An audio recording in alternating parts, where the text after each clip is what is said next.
Bonsoir Lilian Thuram. Bonsoir. Merci d'être avec nous. Vous avez participé samedi à une manifestation. Vous co-signez une tribune aujourd'hui qui en appelle à l'Union européenne. En un sens, c'est vrai que le silence autour de ces affaires d'esclavagisme moderne est assourdissant. Comment est-ce que vous l'expliquez ? Tout d'abord, c'est pas extrêmement. Je vais essayer d'être calme. C'est pas un hasard. C'est l'histoire qui veut ça. C'est-à-dire que pour comprendre ce qui se passe, il faut réfléchir à l'histoire de l'Europe vis-à-vis de l'Afrique.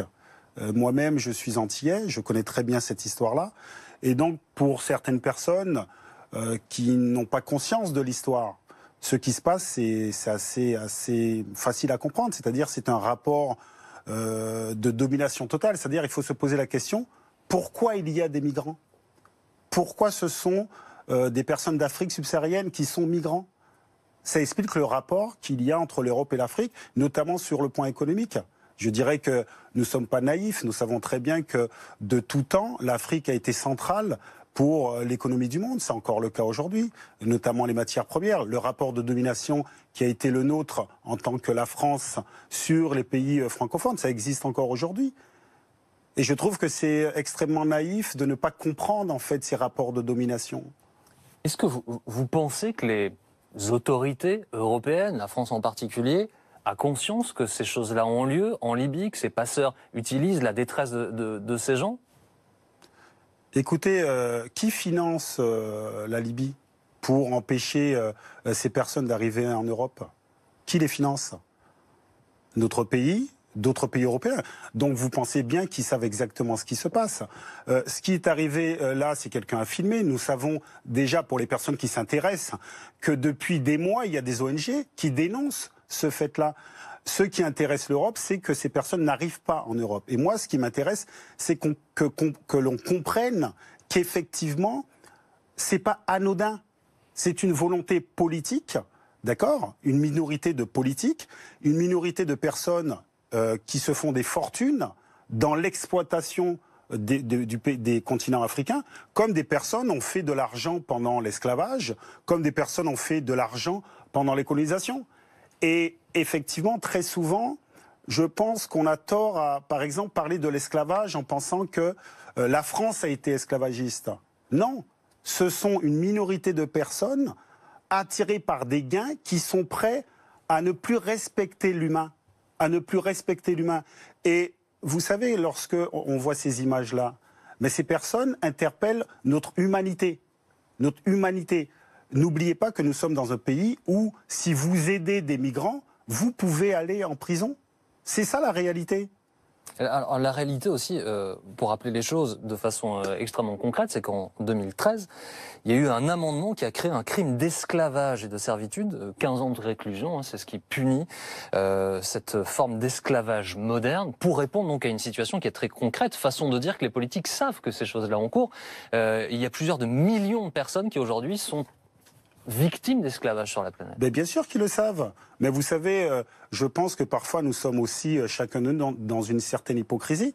Nous savons très bien les rapports de domination qui peuvent exister entre continents, entre pays. C'est-à-dire qu'aujourd'hui, on parle de l'esclavage, mais il faut savoir aussi qu'il y a des enfants qui travaillent pour faire des habits, il y a des enfants qui travaillent dans des mines pour que nous ayons nos téléphones portables. Et donc, je pense que nous devons, société civile, comprendre qu'effectivement, nous devons peut-être questionner le système économique qui est le nôtre aujourd'hui.